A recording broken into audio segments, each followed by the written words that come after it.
Hey everyone, who is ready to do some engaging? In this video series, I'm going to analyze each of the emblems in Fire Emblem Engage. We'll go over what boons they provide you, how good each of them are, and what units make the best or the funniest use of them. The recommendations in this guide should work regardless of how you enjoy playing Fire Emblem Engage, whether you're experienced or new to the game, and whether you're playing normal, hard, or maddening mode. And of course, I'll do my best to keep it all spoiler free. Today, the emblem we're going over is Micaiah, the Emblem of Dawn. Micaiah's introduction in Engage is easily one of the most memorable moments, for reasons that have very little to do with Micaiah herself. But there is one cheesy ability of hers that has left a lasting impression on most players. Before we get into that, let's go over the basics first. Like all emblems, Micaiah gives a unit some sync skills without even needing to engage.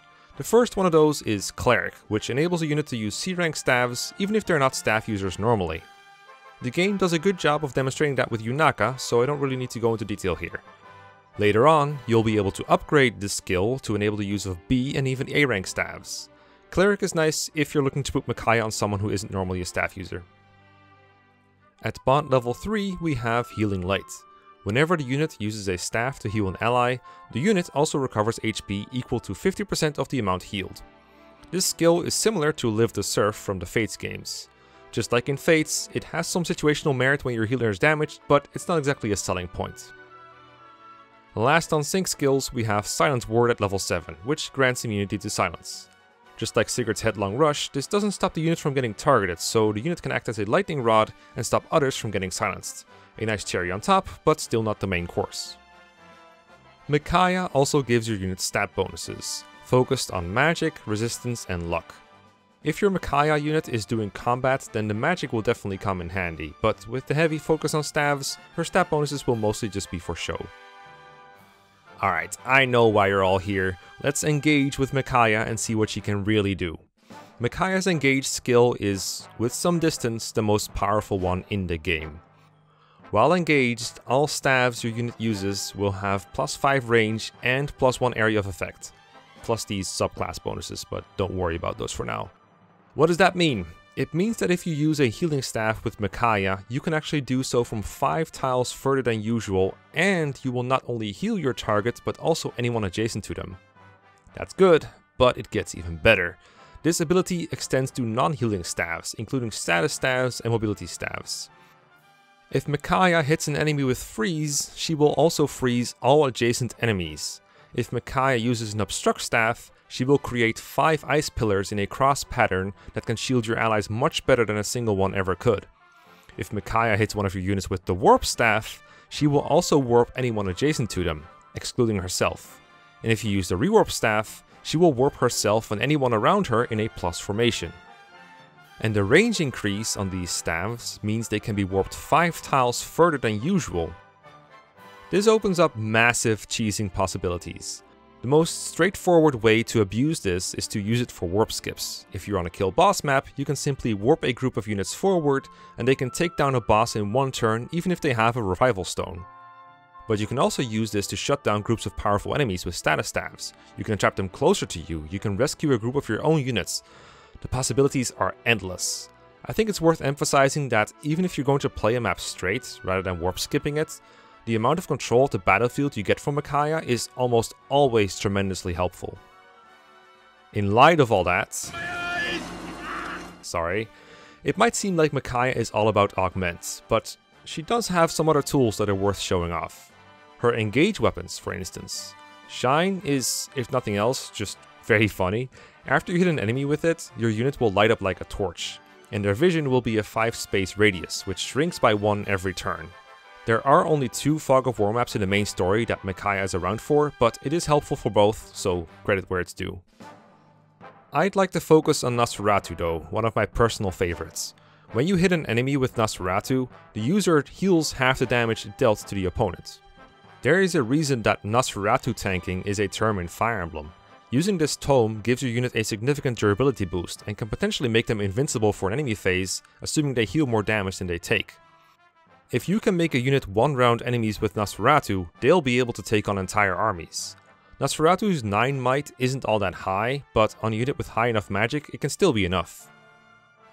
Thani is just a magical version of the rapier. It's a tome that's effective against cavalry and armored enemies. Those enemies are fairly common, especially late game, so for mages that are usually short of one rounding, Thani can be a way out. But do note that on maddening, a lot of the bosses ignore effective damage. And of course we have Micaiah's Engage attack, Great Sacrifice.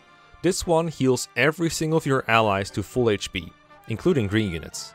However, in exchange, the Micaiah user is brought down to 1 HP. If you took a lot of damage with several of your units, this can be a literal lifesaver.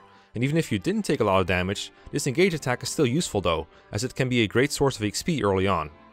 You get experience as if you used a regular heal staff on every damaged unit. So it may be worth to spread out damage to your units fairly evenly to get the most XP out of Great Sacrifice. It's a great way to level up units that don't start out very strong during the early game, such as Anna and Jean. However, the returns on Great Sacrifice diminish fast as the unit using it gains levels, and during the mid to late game, Great Sacrifice will not yield nearly as much. In order to improve your bond rank with Micaiah beyond level 10 and reap the possible rewards for it, you'll have to complete her Divine Paralogue. Just like several of the Paralogues we've discussed before, this one isn't exactly difficult to clear quickly. You can bait out Micaiah early and then take her down with a team effort. While she has multiple health bars, her HP and defense are very low, so beating the map in a few turns isn't too complicated if you want it to be over with quickly. Depending on which of your units is using the Micaiah ring, it might not even be necessary to play this Paralogue, but since it's so easy, I'd recommend doing it regardless. Micaiah also has an engrave you can put on any weapon as long as she's in the party. The Engrave of Dawn reduces a weapon's might by 3, but in exchange you get -1 weight, +40 avoid, and +20 dodge, also known as crit avoid. This is the ultimate dodge tank engrave. On normal or hard, you can use it to bait almost any enemy and come out unscathed. On maddening, this way of utilizing it won't work, since the enemies will often just ignore you. However, that makes this engrave very potent if you equip it on a unit that's using Lucina's bonded shield to protect others. Since enemies do not factor in bonded shield when comparing the damage they do to your units, you want them to attack the people Lucina is protecting, not the Lucina user themselves. The +40 avoid makes the enemies see little to no expected damage on your Lucina user, so they'll be much more likely to target the units you're using bonded shield on. So during the early game, always make sure to put the Micaiah engrave on something that you're willing to use with your Lucina user during the mid game. Let's discuss inheritance next. Healing Light and Silence Ward have been mentioned before as situationally useful skills. Healing Light allows your Chi Adepts to easily heal themselves, which can be useful if they've just lost some HP from using Chain Guard. It's only 200 SP, so a fairly quick pickup that might help you out every once in a while. Silence Ward can in theory protect your magic and staff users from being silenced. However, enemy silence staff users are very rare, so this is something you almost never need to inherit. You can also inherit Resistance Plus from Micaiah. Resistance is usually one of the least useful stats in Fire Emblem, and Engage is no exception. If you really need a unit to do better against mages, you should look into using Resistance Tonics or Pure Waters first, rather than investing SP to inherit this. That leaves Staff Mastery. This skill actually does two things. First, it improves the amount of HP healed by healing staves. Not by a whole lot until you get to higher levels, so it's not exactly why we're interested in this ability. The second part is that it is an improvement on the hit rate of offensive staffs, such as Entrap, Silence, and Freeze. This is similar to another ability from a different emblem, Byleth's Divine Pulse. For 500 SP, Staff Mastery 3 grants +20 hit when using staves. Divine Pulse Plus also costs 500 SP, but has a 50% chance to turn a failure into success. Slightly more depending on a unit's luck stat, which is helped by Micaiah's inherent stat bonuses mentioned earlier. Assuming your staff user initially has a 50% chance to succeed, Staff Mastery 3 will improve your hits to 70%, while Divine Pulse Plus will bring it up to 75%. Of course, if you already had an 80% success rate to begin with, Staff Mastery 3 will guarantee the hit, while Divine Pulse only brings it up to 90%. So which of these two options is better depends on how much accuracy your staff bot usually has. If they have good skill, magic and/or luck, and therefore a good innate staff hit rate, Staff Mastery is better. But if that's not the case and their hit rates are very shaky, then you'll get more value out of Divine Pulse Plus.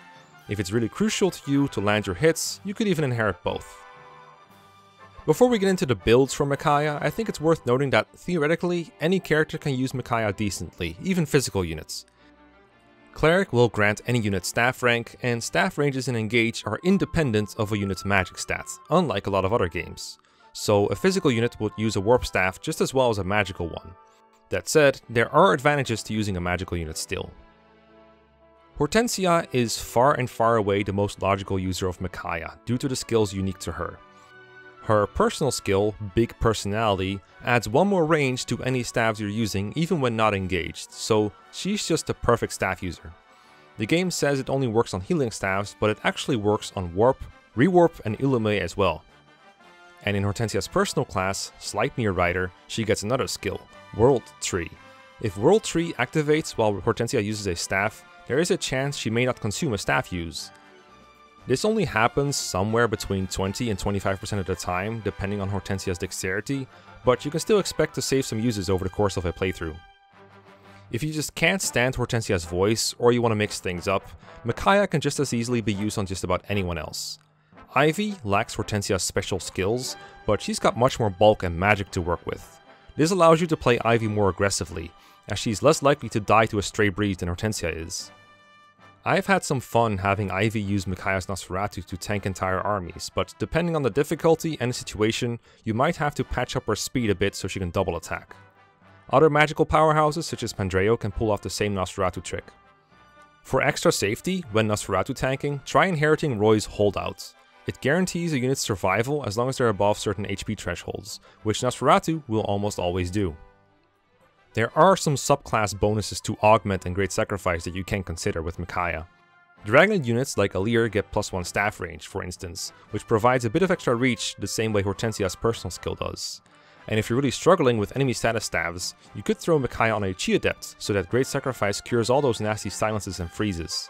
Although I wouldn't recommend putting Micaiah on Seedall, since that prevents you from both using a dance and a Micaiah staff action on the same turn. But I think the funniest subclass bonus is the Armored one for Great Sacrifice. Because it grants +1 defense, it can target allied units that are at full HP, even NPCs. This theoretically allows you to farm a lot of EXP and SP with Louis, Jade, or some other unit you've reclassed into an Armored class. Though if you're trying to grind experience with a growth unit such as Anna or Jean, it's probably not worth reclassing them to Armor Knights just for this. It's better to just consciously get your units injured and then use Great Sacrifice in their regular class. Other than that, there aren't really many other outstanding Micaiah builds. Not even the Wings of the Illusion Sisters set them apart here, since you can just as easily throw a Micaiah on any flying class and get roughly the same result. I think most people will agree that Micaiah is the most powerful emblem of them all, regardless of your playstyle.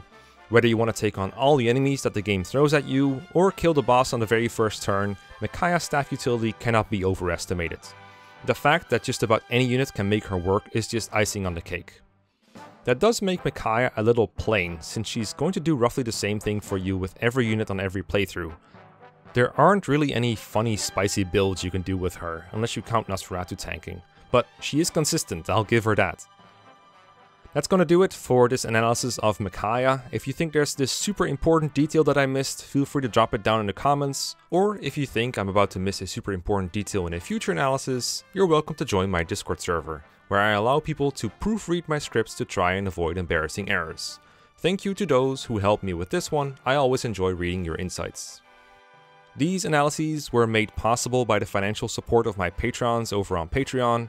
Their help allows me to spend the time writing these, and of course, pay my editor Athena, who's been making them. Thank you all for watching, and I'll see you next time.